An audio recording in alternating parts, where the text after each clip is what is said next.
The courtroom was silent. So silent that you could almost hear the weight of every unspoken word pressing down on the air. Cameras lined the back wall, flashes blinking like impatient eyes waiting for one thing: a reaction. And then, in a voice that trembled just slightly, the man at the center of it all finally spoke. Diddy looked up from the defense table, his eyes heavy, and said the words no one expected to hear. "I'm sorry." The phrase hung there, suspended between shock and disbelief. For months, he had denied, deflected, and defended, but today was different. Today, he wasn't the mogul, the icon, or the celebrity. He was just a man standing in front of a judge, facing the wreckage of his own choices. Reporters outside would later describe the moment as historic, but inside the room, it felt almost surreal. Diddy's voice cracked as he continued, not reading from a prepared statement, but speaking straight from memory. Raw, unfiltered, and full of the kind of emotion that can't be rehearsed. "I lost control of my life," he admitted. "I hurt people who didn't deserve it. I built walls so high that I couldn't even see what I'd become." The courtroom shifted uncomfortably. Even those who had criticized him couldn't ignore the human weight behind his words. For weeks, speculation had been building about whether he would testify or remain silent. His lawyers had advised against speaking, fearing that any emotional statement could backfire. But Diddy insisted. Sources close to the case later revealed that he had been writing his apology for days, scribbling lines on scrap paper in his cell, crossing out entire paragraphs, rewriting until the words felt honest. When he finally stood before the court, he wasn't there to argue or defend. He was there to confess. The judge, a stoic figure known for his strict demeanor, watched him closely, saying nothing. Every so often, Diddy glanced toward the gallery where a few familiar faces sat. Former colleagues, family members, and a handful of people who had once called him friend. Some avoided his gaze. Others stared back with tears in their eyes. In that moment, it wasn't about fame or fortune. It was about accountability. For years, he had controlled the narrative, through interviews, music, and image. But now, in this echoing room, there was no control left. "I built an empire," he continued, "but I built it on noise. I thought power could drown out guilt, but it never does. It just echoes louder." The crowd murmured quietly. Even the journalists, trained to remain detached, seemed momentarily stunned. It wasn't the words alone that struck them. It was how different he sounded. Gone was the confident tone of a man who once commanded millions. In its place was a voice filled with exhaustion and clarity. As his statement went on, Diddy began to reveal pieces of his story that no one had heard before. He spoke about sleepless nights, about the people who had warned him to slow down, about the relentless pressure to appear flawless. "You start believing your own myth," he said softly. "You forget that the cameras turn off eventually." He paused, his hand shaking slightly before adding, "I let ego write my story, and it wrote me into a corner." Those words would later dominate headlines across every major platform. In the back of the room, a few members of his legal team exchanged uneasy glances. This wasn't part of the plan. They had expected a controlled apology, not a confession. But Diddy kept going, ignoring their silent pleas to stop. He talked about the moment he realized everything was falling apart. The phone calls that stopped coming, the doors that stopped opening, the silence that grew louder every day. "When the lights go out," he said, "you finally see who you are. And I didn't like who I saw." The judge finally spoke, asking him whether he understood the gravity of his actions and the impact they had caused. Diddy nodded, his voice barely audible. "I do," he whispered, "and I'll live with it for the rest of my life."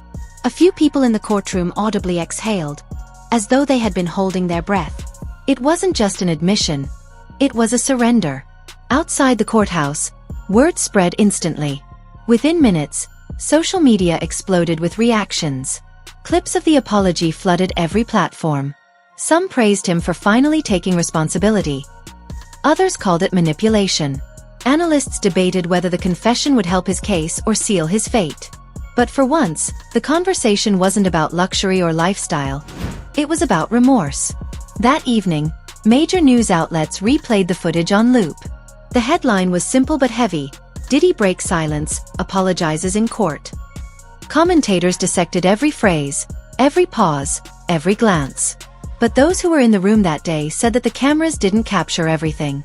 They said there was a moment, just after he finished speaking, When Diddy looked around the courtroom as if seeing it for the first time, his eyes lingered on the floor, on the faces around him, and then on the judge. And in that quiet, something shifted. Not just in him but in how people saw him. Because for the first time, the story wasn't about a superstar defending his empire. It was about a man finally confronting the truth he had spent years running from. Whether the world believed his apology or not didn't matter in that moment. What mattered was that he had finally said the words out loud. And yet, as powerful as that scene was, it was only the beginning. Because buried within that emotional apology were hints, small deliberate details, that suggested there was more to the story. Something deeper, something still untold. When Diddy said, "It's time the world knows everything," no one could have guessed what he was about to reveal next. When Diddy uttered the words, "It's time the world knows everything," the entire courtroom seemed to freeze. Even the judge, usually composed and restrained, paused for a moment before gesturing for him to continue. The tension in the air was heavy, like the room itself was holding its breath. Diddy straightened his posture, wiped his eyes, and began to speak. Not as the defendant, not as the celebrity everyone thought they knew, but as a man ready to strip away every layer of the image he had built over decades. He started by describing the beginning of it all, back when his rise seemed unstoppable. The fame, the money, the adoration. Everything came so fast that he never stopped to question what it was doing to him. "I was chasing power," he said quietly. "And once I caught it, I didn't know what to do with it." His words cut through the silence like a confession at a funeral. You start with good intentions, but power doesn't ask for honesty. It asks for loyalty. And the people around me gave me that. Even when I didn't deserve it. The gallery was still. A few people glanced at each other as he continued, his voice steady but filled with regret. "I made enemies without even realizing it," he said. "I thought I could control everything. Every story, every secret, every person. But you can't control truth. You can bury it, you can silence it for a while, but one day it digs its way out." That line, "You can't control truth," would become the most replayed quote of the entire hearing. News outlets later analyzed it like a puzzle piece, wondering what exactly he meant. Because then, Diddy began to reveal what many had long suspected. That behind the glamour, behind the awards and the headlines, there were layers of manipulation, fear, and compromise. He didn't name names, but his description painted a picture of an empire built not just on music and business, but on silence, on people too scared to speak. As he spoke, his lawyers exchanged anxious glances, realizing that every word he said was drifting far beyond the safe boundaries of a courtroom statement. But Diddy was unstoppable now. It was as if he had carried this weight for years, and once the dam broke, there was no holding it back. "I built a machine that could destroy lives with one headline," he said. "And I told myself it was just business. But I see now, it wasn't business. It was arrogance." The judge leaned forward slightly, perhaps sensing that what was happening was no ordinary testimony. This wasn't a legal defense. It was a confession to a lifetime of choices that had hollowed him out. He spoke of people he'd wronged, of promises broken, of moments when he had the chance to make things right but chose silence instead. "Every time I ignored the truth, I lost a piece of myself," he said softly. "Until there was nothing left but the image everyone else wanted me to be." Those in the courtroom described his demeanor as both haunting and human. Gone was the defiant mogul who had once ruled stages and headlines. In his place stood a man stripped bare of pretense, ready to confront the ghosts that had followed him for years. "You think you're untouchable," he continued. "You think your name can protect you. But the truth is stronger than any brand. It's stronger than money, stronger than fame." Somewhere in the back row, a woman began to cry quietly. The sound echoed faintly, a reminder that behind the spectacle, there were real lives affected by everything that had led to this day. Diddy looked in her direction for a moment, then lowered his eyes. His hands trembled slightly as he took a breath. "I'm not here to ask for forgiveness," he said. "I'm here because I can't carry the lies anymore." The court reporter's fingers moved rapidly across the keyboard, capturing every syllable. These were the kinds of words that would define not just a case but a legacy. Outside, journalists were already scrambling to prepare live updates. They didn't know yet what he had said, only that something extraordinary had just happened inside that courtroom. Diddy continued, revealing moments that peeled back the curtain on a world few ever saw. He spoke about the isolation of fame, how it turned every relationship into a transaction and every emotion into a performance. When everyone around you says yes, he explained, you forget how to hear no. And when you can't hear no, you stop knowing right from wrong. It wasn't just a confession. It was an autopsy of success. Every word was like a scalpel, dissecting the myth of the man he used to be. I thought I was building a legacy, he said, shaking his head. But I was just building walls around the truth. By the time he finished speaking, the entire courtroom was silent again. No one dared move.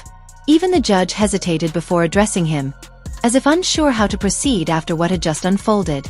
Mr. Combs, the judge finally said, his tone calm but weighted, you understand that these statements may have consequences beyond this room? Diddy nodded. I understand, he replied. But so does the truth. And with that, it was over. The confession, the apology, the unraveling. All of it hung in the air like a storm that had passed but left the ground trembling. Outside the courthouse, a massive crowd had gathered, waiting for updates. When word spread about what he had revealed, chaos erupted, reporters shouting questions, fans crying, critics speculating. The narrative had changed again. Diddy's name, once synonymous with control and confidence, now symbolized something entirely different. Exposure, redemption, and the brutal cost of truth. But even as the world tried to make sense of his words, one question began to surface. A question that no one could yet answer. If Diddy had finally told the truth, what else was still hidden? When Diddy's words finally reached the outside world, they hit like an earthquake. Within hours, the confession had exploded across every news feed and social platform, twisting and multiplying into 1,000 interpretations. Clips of his trembling voice flooded timelines, dissected frame by pundits and analysts. Some called it a moment of courage, others, a desperate performance. But one thing was undeniable. The world had never seen him like this before. Outside the courthouse, the crowd had doubled overnight. Journalists shouted questions at anyone who emerged from the building, hoping to snatch even a fragment of inside information. Fans stood in stunned silence, holding up phones, faces lit by the glow of live streams capturing the chaos. A woman held a sign that read, "Truth hurts but he spoke it." Another sign nearby declared, "Too late for sorry." It was as if the public itself was divided into two camps, those who saw redemption and those who saw manipulation. Meanwhile, behind closed doors, the legal system scrambled to process the aftermath. Diddy's spontaneous confession had introduced new variables into the case. Details that prosecutors hadn't expected, statements that could both help and harm him. The judge, known for his composed demeanor, called for a recess to reassess the integrity of the testimony. But in reality, no one knew what to do. Diddy had done something most people in his position never dared to do. He had given up control of his own narrative. And yet, despite the uncertainty, there was something hauntingly peaceful about him. When guards escorted him back to the holding room, he wasn't defiant. He wasn't angry. He simply looked tired, like a man who had finally put down a burden he'd carried for too long. "Whatever happens next," he whispered to one of his attorneys, "it's supposed to." Across the city, the entertainment industry went into crisis mode. Executives who once fought to be seen at his parties now refused to comment. Sponsors pulled deals, networks suspended reruns, and a documentary crew began drafting a proposal within hours of the confession going viral. Everyone wanted a piece of the truth he had just unleashed. But for the first time in decades, Diddy wasn't in control of the story. As the second day of the hearing began, the courtroom was packed. Reporters filled every seat, their laptops open, eyes darting toward the door. When Diddy entered, the atmosphere changed. Gone was the confident swagger of the mogul who once ruled award shows. Now he walked slowly, hands clasped, his expression calm but unreadable. Cameras clicked like thunder. The judge asked him if he wished to make any final statement before proceedings resumed. He nodded, then spoke softly. "I spent my life making people believe I had it all. But the truth is, I lost more than I ever gained." His words hung in the air, fragile but heavy. "I can't erase what I've done. But maybe by being honest, I can stop someone else from becoming who I became." A few gasps echoed through the room. It wasn't a defense. It was a surrender. Outside, the media narrative spun faster than anyone could control. Headlines painted him as a tragic anti-hero, a fallen empire. Commentators debated whether his apology was genuine or strategic. Talk shows replayed his words in slow motion, adding dramatic music and bold text overlays. Every news outlet wanted to define what his confession meant. But the truth was simpler than any headline could capture. It was just a man confronting himself after years of running. In the days that followed, Diddy's case became more than a legal battle. It became a symbol. University panels discussed it as a study of morality and fame. Podcasts debated whether power inevitably corrupts. People began to share their own experiences of guilt, pressure, and redemption online, tagging his name as a shorthand for reckoning. And somewhere within that noise, a strange shift began to happen. Some of the very people who had turned against him started to feel something they didn't expect: empathy. Because beneath the layers of controversy and spectacle, there was something universally human in his collapse. He had been the man who had everything, and yet in front of the world, he admitted he was empty. Weeks later, when the final verdict was announced, the courtroom once again filled with cameras. The judge's decision was firm but tempered. The words that followed weren't celebrated or condemned, they were simply accepted. As the gavel came down, Diddy closed his eyes, exhaling deeply. No tears, no outburst. Just silence. When he was led out, the crowd outside parted, not with cheers or jeers, but with quiet murmurs. For the first time, no one seemed to know whether to celebrate or mourn. Some said justice had been served. Others said redemption had begun. And as night fell over the courthouse, the news cycle began to slow. The endless debates faded into background noise.